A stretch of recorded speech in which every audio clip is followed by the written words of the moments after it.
Olá, o Sindepres Entrevista conversa hoje com José Carlos do Carmo, médico sanitarista e do trabalho, auditor fiscal do trabalho e coordenador do projeto de inclusão da pessoa com deficiência do Ministério do Trabalho no Estado de São Paulo. Vamos conversar também com Marinalva Cruz. Ela é coordenadora do Programa de Apoio à Pessoa com Deficiência da Secretaria do Emprego e Relações do Trabalho do Estado de São Paulo. Nós vamos falar sobre os 25 anos da Lei 8.213 de 1991, que define cotas para deficientes nas empresas. Cal, Nalva, muito obrigada pela participação de vocês aqui hoje. Olá, a gente que agradece, né? Muito obrigada aí pela oportunidade. Nosso prazer, muito obrigado. Eu vou deixar claro aqui para o telespectador que, como eu já conheço, né, os convidados de hoje, e eu vou tratá-los aqui pelos seus apelidos, né? Então, para facilitar a nossa vida, José Carlos do Carmo, Cal, e a Marinalva Cruz, a Nalva, ok? Eu queria que vocês começassem falando, né, e aí eu posso começar aqui pela Nalva. Qual é o balanço, Nalva, que você pode fazer aqui para o nosso telespectador, para o nosso internauta, sobre os 25 anos dessa lei? O que você tem a dizer, também sendo uma profissional dessa área, atuando dentro dessa área? Olha, principalmente a evolução, né, em todo esse processo de inclusão da pessoa com deficiência, não só no mercado de trabalho, mas na sociedade de modo geral. A lei de cotas, tem muita gente que ainda critica, mas eu ainda a considero um mal necessário. Graças à lei de cotas, hoje a gente fala mais, hoje a gente discute mais o tema e é algo mais frequente no dia a dia das pessoas com deficiência. É óbvio que ainda tem muita coisa para melhorar, precisamos avançar muito, mas a lei de cotas continua sendo extremamente importante para garantir a efetividade da pessoa com deficiência no mercado de trabalho. E sua opinião, Cal, sobre esses 25 anos aí de batalha? Que você já deve estar aí na caminhada já há alguns anos, né? Sim, já há alguns anos. Como em outras situações da vida, nós podemos olhar a metade cheia ou a metade vazia do copo. Eu digo isso porque já se passaram 25 anos, são um quarto de século, e nós temos apenas 1/3 das vagas previstas pela legislação preenchidas. Então essa seria a metade vazia do copo. Perfeito. Por outro lado, este 1/3 significa hoje milhares e milhares de pessoas com deficiência inseridas no mercado de trabalho, mudando a realidade. Acho que hoje é perceptível, pelo menos para mim o é, né, que você mais e mais encontra pessoas com deficiência em diferentes atividades de trabalho. Então eu acho assim que temos que avançar muito ainda, já avançamos de maneira significativa. Agora, como a Nalva disse, eu acho que é importante destacar, é fundamental que nós defendamos a continuidade da existência da lei de cotas enquanto existir o preconceito. Hoje a lei de cotas é, sem dúvida, a principal ferramenta que nós dispomos para incluir a pessoa com deficiência no mercado de trabalho. Infelizmente que tem que ser dessa forma, mas a gente não pode deixar de reconhecer a importância da lei, né? Nalva, você tem uma missão mais branda, vamos dizer assim, dentro do processo, né? Como a gente estava conversando aqui nos bastidores, daqui a pouco a Nalva vai explicar por que uma missão mais branda. E a do Cal, uma missão mais dura, mais rígida e talvez mais dolorida. Enquanto coordenadora do PADEF, lá na secretaria, qual que é a missão principal desse trabalho? Como é que vocês... Explica pra gente como é que é a atuação do departamento. O principal objetivo do Programa de Apoio à Pessoa com Deficiência é justamente promover essa mudança de cultura, para que no futuro a gente não tenha mais a necessidade da obrigatoriedade da lei, né? Para que não seja mais necessário o trabalho do CAL, vamos dizer assim, no sentido de ir lá e multar. Perfeito. Enquanto não há essa conscientização, né, da população, o principal objetivo do PADEF é fazer essa ponte entre o trabalhador com deficiência que busca uma oportunidade de emprego no estado de São Paulo e as empresas que, seja por uma questão obrigatória ou porque ela já tem o entendimento de que é um profissional como outro qualquer, ela deseja fazer essa contratação. Então, o PADEF hoje, ele atende pessoas com deficiência a partir de 14 anos de idade, em todo o estado, e encaminha esse cidadão com deficiência para as mais diversas vagas de emprego disponível, né, nas empresas, né, todas as vagas que as empresas têm disponíveis para não só para pessoas com deficiência, né, que é uma outra questão. Muitas vezes a empresa, ela, dentro de todas as vagas que existem na empresa, ela separa apenas algumas para as pessoas com deficiência. E uma das atividades do PADEF é promover essa conscientização dentro da empresa. Entendi. Ou seja, não tem que se criar ou se determinar qual é a vaga que a pessoa com deficiência pode ocupar. Ela pode ocupar qualquer cargo, né, dependendo do seu perfil, da sua formação, das suas habilidades e das suas competências. Esse atendimento hoje ele é feito através das unidades de atendimento conhecida na maior parte dos municípios como PAT, que são os postos de atendimento ao trabalhador, ou Poupa Tempo. Perfeito, perfeito. Há também uma outra ação que é desenvolvida pela Secretaria, eu queria que você falasse aqui, que é a questão da capacitação. Eu queria que você, como é que é feito esse projeto da capacitação? E aí perguntar para você, consegue atender toda a demanda, né, considerando que o estado de São Paulo é o estado que mais tem pessoas com deficiência em todo o país? Os cursos que existem dentro da Secretaria Estadual do Emprego, eles não são exclusivos para quem tem deficiência, né? Então, Entendi. existe 2 modelos de capacitação dentro da Secretaria Estadual do Emprego. Um é através do time do emprego, que existe em diversos municípios do estado, basta que o cidadão procure um PAT, né, da sua região e verifique quando que começa essas turmas de capacitação do time do emprego.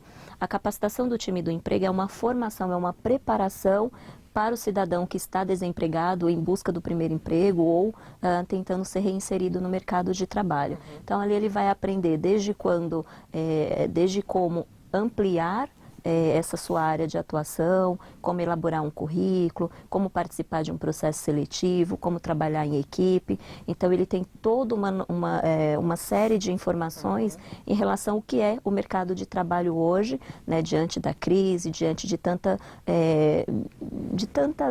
dificuldades, né, não só para quem tem deficiência. Então, esse é através do time do emprego. E existe um outro programa de capacitação, que é o PEC, o Programa Estadual de Qualificação Profissional, e aí também, né, as inscrições são feitas através dessas unidades de atendimento, então basta que o cidadão chegue nessas unidades e verifique no PAT se existe, quais os cursos que existem ali no seu município e faça a inscrição. Mas aí, de novo, só reforçando, os cursos, eles são para todas as pessoas. A instituição que for contratada pela Secretaria do Emprego para fazer essa capacitação, ela tem que dispor de todos os recursos de acessibilidade necessário para cada aluno. Então, um exemplo, se tiver um aluno surdo, né, um cidadão com deficiência surdo, que quer participar de um determinado curso, a instituição de ensino tem que disponibilizar um intérprete de Libras. E assim por diante nas demais situações. Perfeito. Cal, e você, que tem uma missão mais árdua, eu queria que você falasse um pouquinho aí do seu papel, né, desse seu trabalho aí, que é a questão da fiscalização e aí, em alguns casos, a questão da multa, né? Eu queria que você escrevesse um pouquinho como é que funciona esse trabalho. Então, talvez fosse interessante explicar para quem porventura não conheça o que diz a lei.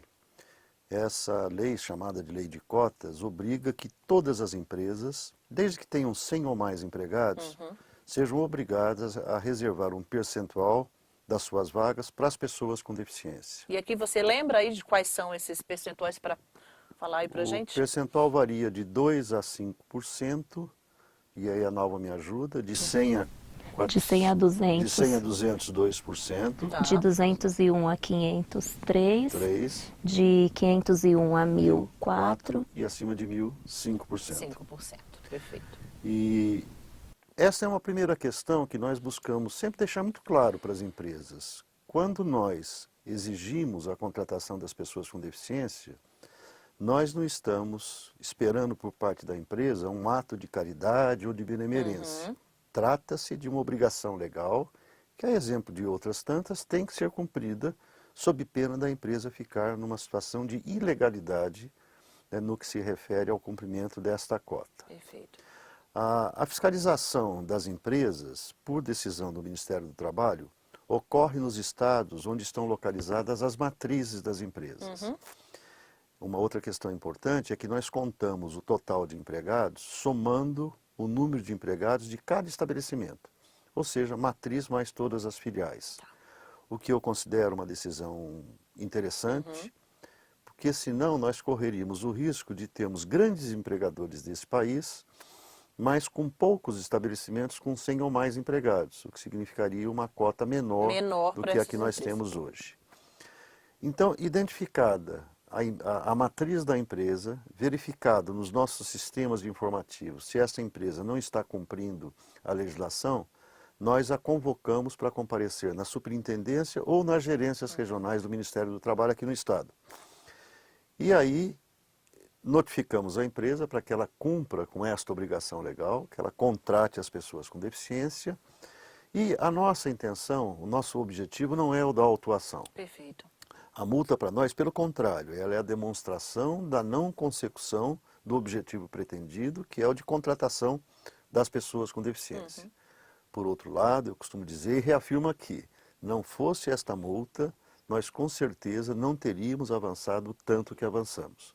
Portanto, é um instrumento de fundamental importância, ainda que não seja o nosso objetivo. O objetivo final. Aí, nesse processo, então, nós concedemos os prazos regulamentares para que a empresa regularize a sua situação.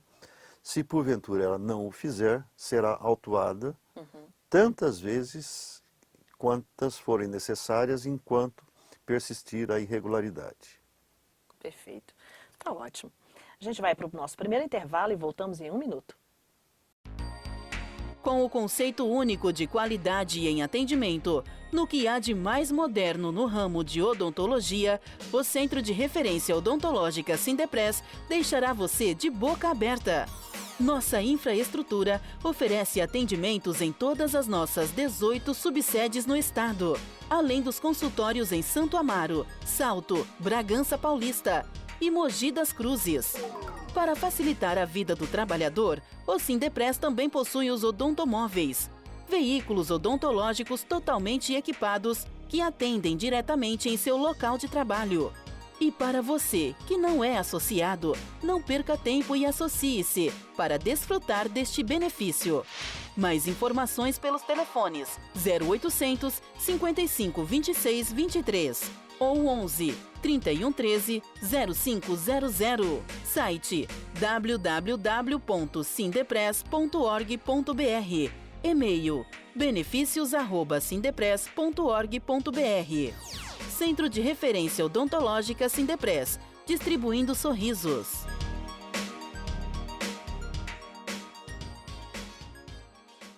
Estamos de volta com o Sindepres Entrevista, que conversa hoje com José Carlos do Carmo, médico sanitarista e do trabalho, auditor fiscal do trabalho e coordenador do projeto de inclusão da pessoa com deficiência do Ministério do Trabalho no estado de São Paulo. E também a gente está conversando com Marinalva Cruz, coordenadora do Programa de Apoio à Pessoa com Deficiência da Secretaria do Emprego e Relações do Trabalho do estado de São Paulo. A gente está fazendo questão aqui de destacar os nomes e dos nossos entrevistados de hoje, porque às vezes a pessoa não assistiu o primeiro bloco, então só para a gente anunciá-los mais uma vez. Nalva, do ponto de vista da preparação da empresa, né? Então, sua ação, seu trabalho, ele tem algum papel nesse aspecto? Por exemplo, as empresas são orientadas, porque a gente está falando aqui das empresas que às vezes não estão preparadas ou desconhecem esse procedimento. A gente sabe que existem empresas que faz a lição de casa direitinho, mas, por exemplo, a secretaria e seu departamento tem algum papel nessa parte, nesse aspecto? Sim, de orientação. De orientação. E quais são essas coisas que as empresas têm que se preparar? Quais são os aspectos? Primeiro, a gente sempre costuma dizer para a empresa em relação a vaga que ela está divulgando. Então, muitas vezes, quando a gente recebe um perfil de uma determinada vaga lá na Secretaria do Emprego, através do PADEF, essa vaga quase sempre vem com uma observação em relação ao tipo de deficiência. E muitas vezes a empresa faz essa observação né? Às vezes a gente até acaba brincando lá na secretaria, mas o negócio é sério. É sério, no né? sentido de dizer que a empresa busca um cego que enxerga, um surdo que escuta, um cadeirante que anda, e a pessoa com deficiência intelectual ou qualquer outro tipo de deficiência não é nem citada nesse processo. Então ali já começa o nosso processo de orientação, de Perfeito. conscientização. Primeiro, não tem vaga certa para a deficiência, tem vaga certa para o profissional, levando-se em consideração suas habilidades e suas competências, né? O seu perfil profissional de modo geral. Então esse é o primeiro passo, não determinar aquela vaga para uma determinada pessoa com um determinado tipo de Entendi. deficiência. E aí muitas vezes quando a gente faz essa observação em contato com a empresa, a justificativa que ela dá é que não pode ser uma pessoa que, por exemplo, faz uso de cadeira de rodas porque a estrutura dela não é acessível. Exatamente. E aí é onde entra o nosso processo de conscientização. Para fazer a empresa perceber, e isso não é só a área de recursos humanos, mas a empresa como um todo, porque às vezes a sensação que a gente tem é que o processo de inclusão da pessoa com deficiência, essa necessidade de contratação, ela está muito focada na área de RH. Só que o RH não é a empresa como um todo, ele é um setor que pode intermediar, mas ele por si só não pode fazer tudo Não sozinho. pode fazer tudo tem que sozinho, estar, né? essa cultura da inclusão, da valorização da diversidade humana, tem que estar incorporada na cultura da empresa. Todos os departamentos, né? Exatamente. E quando a gente começa esse processo de orientação, de conscientização sobre a importância de se adaptar o posto de trabalho para aquele determinado trabalhador, não é só no sentido de ter um funcionário com deficiência, mas no sentido de fazer a empresa entender que nós estamos falando de mais de 45 milhões de brasileiros com algum tipo de deficiência. E esse brasileiro, esse cidadão com deficiência, não é só o funcionário da empresa, ou não poderá ser somente o funcionário. Ele é cliente também. Além dele ser cliente, eu acredito que hoje nenhuma empresa quer perder 45 milhões de clientes. Então, se ela pensar nesse processo de adaptação, de acessibilidade, primeiro porque também é lei, né? Ter o espaço acessível para Partindo garantir desse o ir e princípio, vir né? de todas as pessoas, isso é lei, existe aí, para que todos possam disponibilizar de espaços acessíveis. E acessibilidade não é só para a pessoa com deficiência, né? E a acessibilidade também não é só uma rampa, não é só um banheiro. Mas a gente tenta conscientizar e orientar nesse sentido de perceber que, além do funcionário, existe um cidadão que também é cliente, que também é consumidor. Né? Então isso acaba, pelo menos é o que a gente espera, que isso mude um pouco da visão da empresa, né? E que siga o exemplo daquelas que já têm um trabalho bem bacana no sentido de valorizar o potencial das pessoas e não a deficiência que essa pessoa tem. Entendi. E qual é a sua percepção no desenvolver desse trabalho? As empresas, elas são tranquilas, elas recebem essas orientações numa boa, elas acatam ou não? Elas esperam que o CAL as visitem? Como é que você tem observado o desempenho das empresas em fazer a coisa correta? Em relação a essa mudança na estrutura física, o uso de tecnologias e tudo mais, ouvir, elas recebem tranquilamente. Normalmente. Executar Por isso, na prática, né, no dia a dia, já é um pouco mais complicado. Só que eu também entendo, eu sei que todas as empresas, sejam elas públicas ou privadas, elas têm uma série de dificuldades também. Né? O importante é que assim, a empresa se atente para essa necessidade de mudança e que comece a fazer pequenas adaptações, porque fazendo essas pequenas adaptações, ela consegue ter um leque maior de oportunidades para incluir pessoas, né, não só com aquela deficiência que ela achava que seria só o que ela ia conseguir atender, né, mas para que ela possa abrir aquela oportunidade para um número maior de pessoas. E aí quando ela começa a fazer isso, mesmo que de forma muito pontual, em um setor ou ali, vai fazendo aos pouquinhos, e aí isso vai crescendo, vai evoluindo, e ela vai vendo os resultados, e vai se tornando uma coisa natural. E é isso que a gente espera. Óbvio que a gente não tem essa realidade dentro da maior parte das empresas do nosso país, mas também tem, da mesma maneira que nós temos empresas que fazem as coisas erradas, né, que contratam pessoas com deficiência e as deixam em casa, ou que pagam curso de qualificação, um curso qualquer que não tem nada a ver com com a rotina, com o tipo de segmento da empresa, e essas pessoas ficam lá a vida eternamente em um curso e nunca vêm para dentro da empresa. Então tem muita empresa que faz isso. Não é que a empresa não pode qualificar, ela pode, mas qualificar, tem que se qualificar para o tipo de negócio que você executa, que você desenvolve. Entendi. Né? E, enfim, tem muita empresa que faz a coisa errada, mas também tem muita empresa fazendo as coisas Que certas. se preocupa em fazer certo. Isso. E o mesmo vale para o cidadão com deficiência, né? Porque nós estamos falando de um processo de inclusão que é uma via de mão dupla. Então, a empresa tem as responsabilidades dela, mas o cidadão com deficiência, a família, a sociedade também tem que fazer a sua parte. Ok. Ô, Cal, como é que você tem observado as dificuldades hoje para a inclusão da pessoa com deficiência no mercado hoje? São grandes as dificuldades? Quais são elas, na sua opinião? Bom, o que as empresas alegam para tentar justificar o não cumprimento da Sim. cota são algumas questões que, a bem da verdade, quando nós as analisamos à luz dos dados concretos, elas não se sustentam. A maior parte A maior parte. dos argumentos, né? Eu diria quase que todos os argumentos. A não existência de pessoas com deficiência no mercado. A Nalva já citou os números. O número no Brasil. O censo do IBGE mostrou em 2010 que nós tínhamos quase um quarto da população, 23,9% com algum tipo de deficiência. Vale dizer que os critérios do IBGE não são os mesmos que nós utilizamos para a caracterização desta condição de pessoa com deficiência para fins de cumprimento da cota. Perfeito. Ainda assim, é um número extremamente elevado e a gente recebe cotidianamente, a Nalva, né, com certeza todos os dias, pessoas com deficiência que reclamam que não conseguem emprego. Então, esse primeiro argumento de que não tem gente não se sustenta. Tá. Um outro argumento de que não tem pessoas com deficiência com escolaridade suficiente também não se sustenta. Se nós olharmos mais uma vez os dados do IBGE, nós verificaremos que pessoas com o segundo grau completo ou com o terceiro grau completo ou incompleto são em número suficiente para preencher várias leis de cota. Esse fato decorre, é interessante que a gente observe isso, principalmente em decorrência de que as pessoas com deficiência adquirem a deficiência ao longo da vida.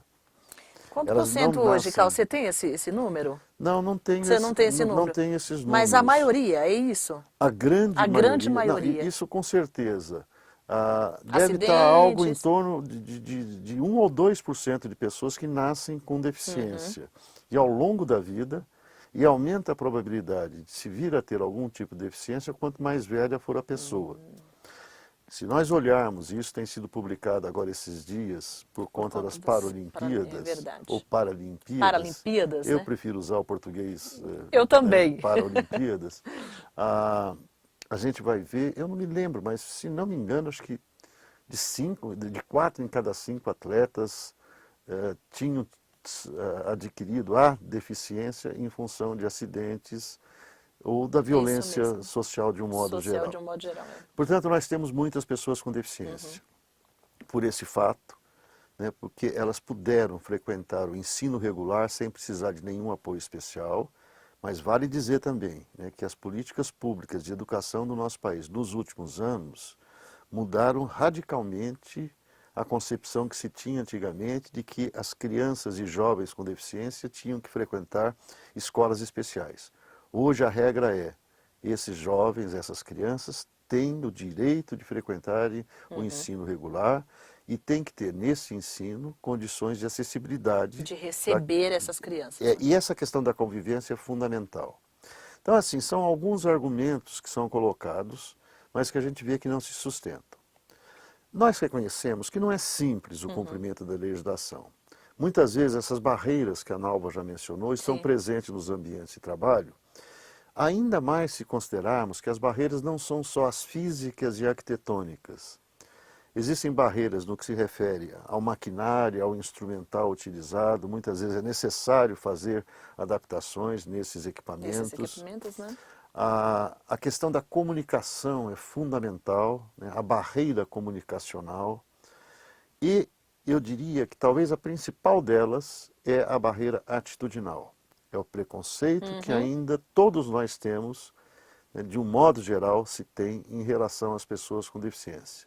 Talvez esse seja o maior, né? Acho Com que sim. certeza. Decorrente, na minha opinião, sobretudo da falta de convivência. Na medida em que se convive com as Sim. pessoas com deficiência, nós vamos percebendo que não cabe a nós decidir a priori o que a pessoa pode ou não pode fazer. Ela é que tem a capacidade de dizer o que pode ou o que E o não que não pode pode. fazer. E mais uma vez, as Paralimpíadas estão aí demonstrando Exatamente. coisas fantásticas. Né? Quero falar com vocês no último bloco sobre essa questão aí das Paralimpíadas, que é um tema bem oportuno aqui na nossa conversa de hoje, Com né? certeza. Ok, então tá bom, a gente vai para o nosso último intervalo e voltamos em 1 minuto.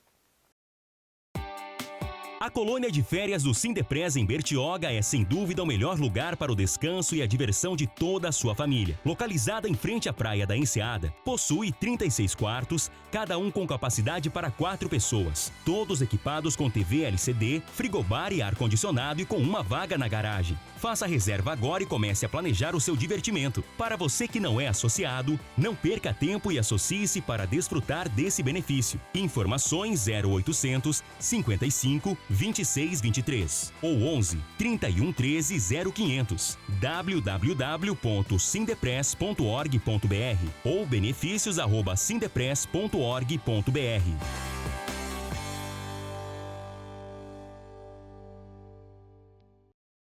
Estamos de volta com o último bloco do Sindepres Entrevista.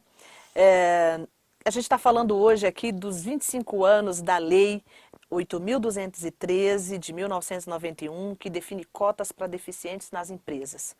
Nalva, a minha pergunta para você agora é sobre a questão, eu não sei se você pode falar dessas questões, né? Que é, por exemplo, como é que você tem observado a receptividade, se assim a gente pode dizer, do setor privado para receber, né, para a inclusão da pessoa com deficiência e também a questão do setor público? Como é que existem diferenças, por exemplo, porque o setor público também absorve essa mão de obra. Também ele tem uma Tem critérios cota. diferentes, daí como é que funciona a lei para o setor público? Por exemplo, na iniciativa privada, é esse percentual que foi dito no início, de 2 a 5%. Isso. Na iniciativa pública, quando se abre um concurso público, o mínimo é 5%, né? Não tem assim, 2, 3, não.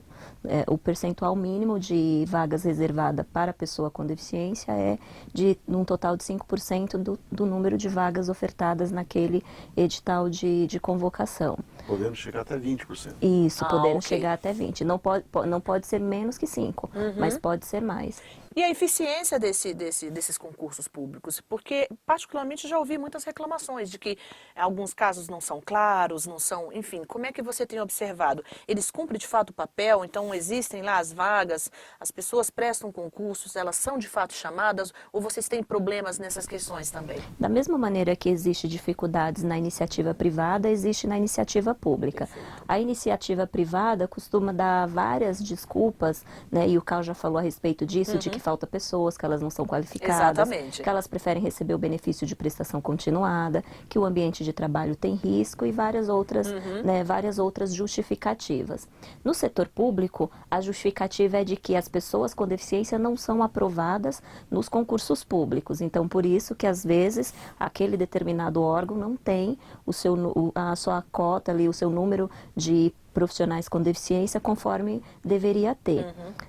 Eu acho que tem dificuldade dos dois lados e antes de dizer que as pessoas não são aprovadas, eu acho que o setor público também tem a mesma responsabilidade que a iniciativa privada, Com certeza. de avaliar a habilidade daquela pessoa e não a deficiência, porque o que ainda é comum, infelizmente, um cidadão com deficiência ser aprovado em um concurso público e na hora que ele vai passar por o exame, né, quando ele vai passar ali pelo procedimento de avaliação médica, a pessoa que está ali, o profissional que está ali fazendo essa avaliação, julga como se aquela pessoa não estivesse apta para ocupar aquele cargo, porque infelizmente ele só olha para a deficiência, né? Mesmo sabendo que esse processo de avaliação tem que ser feito durante aquele período que ele tem ali para mostrar, né, a sua habilidade, a sua competência e a responsabilidade do setor público também promover as adaptações necessárias.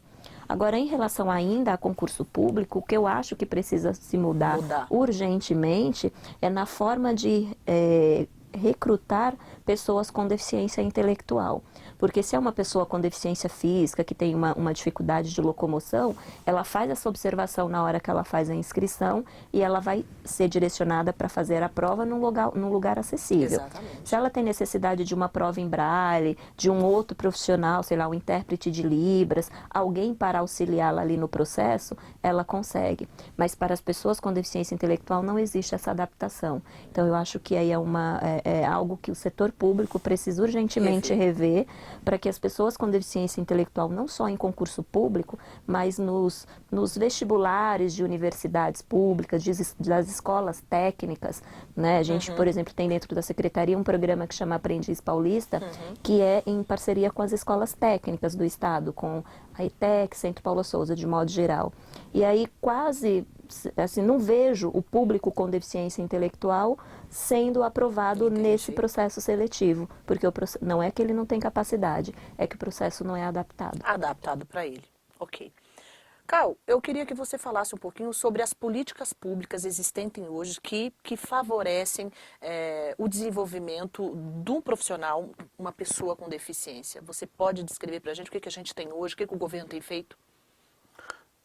E que você considera importante, também, assim como você pode dizer aquilo que não tem sido feito e que é importante que o Estado faça ou que o governo federal faça. Bom, existem ações, ou a necessidade de que sejam desenvolvidas ações nos 3 níveis de governo, governo municipal, estadual e federal. Sim. No âmbito do município é muito importante a questão da mobilidade urbana, né, desde as calçadas acessíveis até os meios de transporte coletivos. De um modo geral, né, para o governo como um todo, a questão do acesso aos serviços públicos, saúde, educação, né, isso tem que ser feito. E eu acho que nós temos avançado. Estamos longe do ideal, Sim. Acho que a situação não é boa, mas é melhor do que era até pouco tempo atrás. Nós temos um programa federal, chama-se Viver Sem Limite, que foi lançado já há algum tempo, que tem uma característica que eu considero extremamente importante, e isso foi até destacado quando ele foi lançado, que é a necessidade da transversalidade das ações. O que eu quero dizer com isso é que não adianta você ter uma secretaria trabalhando isoladamente em relação a outra, né, ou um órgão de governo que não se comunica com outro órgão de governo. Isso tem que ser feito de maneira transversal, de maneira sinérgica. Em resumo, eu diria isto, que há coisas sendo feitas, ainda temos muito a que se fazer, mas melhoramos já bastante em relação ao que tínhamos até pouco tempo atrás. Eu queria só aproveitar o ensejo para comentar uma questão que a Nalva observou de maneira muito pertinente em relação às pessoas com deficiência intelectual, o seu direito de participar de concursos públicos, mas também pensando em qualquer outro tipo de deficiência. É importante que se tenha claro que a contratação dessas pessoas tem por objetivo contratar um trabalhador capaz de cumprir com suas obrigações, seus deveres, assim como também com todos os direitos que ele deve ter. Não é para contratar e deixar do lado. E esta ideia preconceituosa, às vezes, aparece de maneira mais forte com algumas deficiências, como, por exemplo, a deficiência intelectual. E nós temos inúmeros exemplos de pessoas com deficiência intelectual que, desde que oferecidas as condições adequadas, têm tido um desempenho que a gente pode até dizer melhor do que outros trabalhadores. Ok. Eu queria aproveitar, pode ser com Cal, não sei se talvez a Nalva queira acrescentar alguma coisa. Você citasse aqui, Cal, existe uma característica que acontece dentro do processo de contratação de pessoa física, de pessoa com deficiência, no setor de terceirização, que é o setor que a gente representa.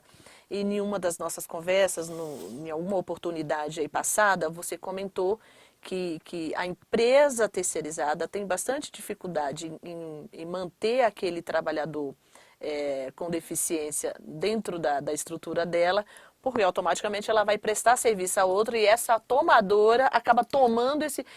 o que acontece exatamente aí? As empresas terceirizadas têm dificuldades em relação a isso mesmo? Para poder atingir sua cota, respeitar essa... Então, a legislação, ela não diferencia os ramos de atividade.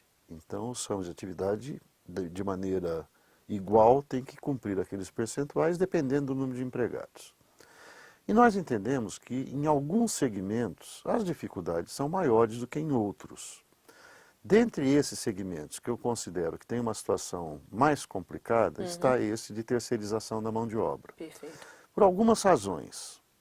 Uma que a empresa terceirizadora da mão de obra, que oferece a mão de obra, muitas vezes ela não tem como mudar o ambiente de trabalho, adaptar as condições de trabalho para as características da pessoa com deficiência.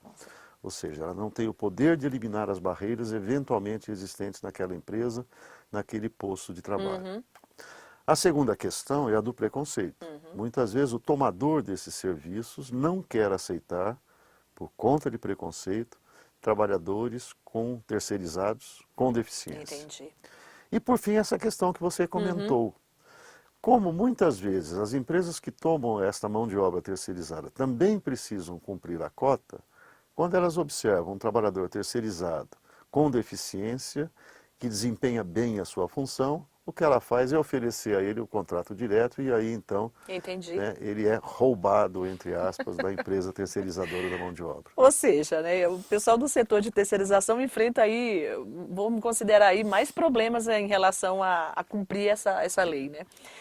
Para a gente terminar, eu queria falar rapidamente com vocês sobre a questão educacional, né? Eu não sei se o Cal até citou aí no segundo bloco, hoje já existem políticas públicas e sociais que favorecem, que estimula a convivência das pessoas com deficiência dentro de ambientes de forma normal. Então é o caso, por exemplo, das escolas, né? Eu queria perguntar o seguinte, como é que vocês têm observado essa questão do incentivo da educação mesmo, né, na formação do cidadão com deficiência hoje pelo Estado, pelo município, pelo governo? São ações suficientes para a formação desses profissionais? Na minha opinião, ainda não. Eu acho que a educação inclusiva, ela tem que de fato acontecer, porque na minha opinião, é só convivendo que no futuro a gente não vai ter tanto preconceito como se tem hoje. Aprendendo a conviver desde criança com toda essa diversidade humana, com certeza teremos profissionais no futuro com um pouco menos de preconceito, pelo menos é o que a gente espera e a convivência nos mostra isso. Porém, ainda se tem muitas dificuldades na educação, não só por se tratar de pessoas com deficiência.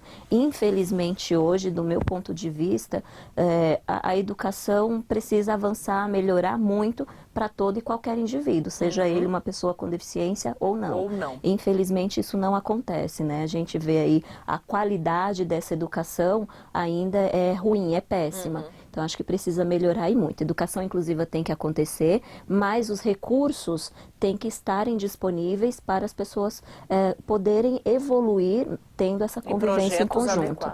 Né? Eu acabo ouvindo muito de professores, seja da rede municipal ou estadual, eu não estou preparado para lidar com o aluno com deficiência. Aí, será que o pai e a mãe estavam preparados quando o filho nasceu? Com certeza não, ele não foi para nenhuma graduação, pós-graduação. Ele foi aprendendo a como fazer, de que maneira, à medida que as coisas foram acontecendo. Então, a gente não pode também ficar esperando. Claro que é dever do Estado, do município, promover essa capacitação. Exatamente. Mas tem que ter o querer do profissional também. E entender que trata-se de um aluno, né, que pode evoluir, mas para isso precisa ser estimulado. E você, Cal? Eu acho que só observar um ponto, concordando com o que a Nalva disse, é que esta obrigatoriedade do ensino regular abrir as suas portas para os estudantes com deficiência é mais ou menos recente. Eu acho que a gente vive uma fase de transição e, como em todas as transições, particularmente das políticas públicas, a gente vai demorar um tempo até aparar as arestas. O que eu acho importante destacar é que o caminho correto é este, pelo menos na nossa opinião, né? O da escola, sem barreiras, sem nenhum obstáculo, para que qualquer pessoa com deficiência possa frequentar o ensino regular. Ok. E agora sim, para a gente encerrar, uma última opinião de vocês, queria que vocês falassem aqui das Paralimpíadas, né? Então, como é que vocês têm observado, vocês que trabalham com esse tema, a importância das Paralimpíadas para a pessoa com deficiência? Quer começar, Cal, por favor? Pode ser. Eu acho que tem sido fantástico. Eu acho que serve, é um momento É um grande privilegiado, né, para a gente verificar o quanto essas pessoas são capazes, né, muitas vezes fazendo É uma coisas que vitrine, nós né, Cal? imaginaríamos, sim, que elas não seriam capazes. Eu vi recentemente na televisão um arqueiro sem braços. Né? Eu tenho para mim que a maioria das empresas que porventura precisassem de um arqueiro iriam dizer que para ser funcionário daquela empresa, na função de arqueiro, tem que ter braços e mãos. Exatamente. Né? Com isso, né, mais uma vez, de forma preconceituosa, estariam perdendo a oportunidade de contratar pessoas com extrema capacidade e competência. Né? Agora, uma coisa que eu acho importante também de se destacar em relação às Paralimpíadas é que aquilo que nós vemos no campo dos esportes é possível acontecer na sociedade de um modo geral, desde que se eliminem as barreiras. O conceito de deficiência adotado hoje no nosso país, que é o conceito que aparece na Convenção Internacional dos Direitos da Pessoa com Deficiência, que no Brasil tem o status de emenda constitucional, coloca que, não literalmente, que a deficiência decorre de características individuais e das barreiras existentes na sociedade. Portanto, a deficiência é consequência da sociedade também. E cabe à sociedade, cabe a nós todos, aos governos, eliminarmos essas barreiras para que todo e qualquer cidadão, não importa se tenha deficiência ou não, possa, né, exercitar os seus direitos de cidadania. Ok.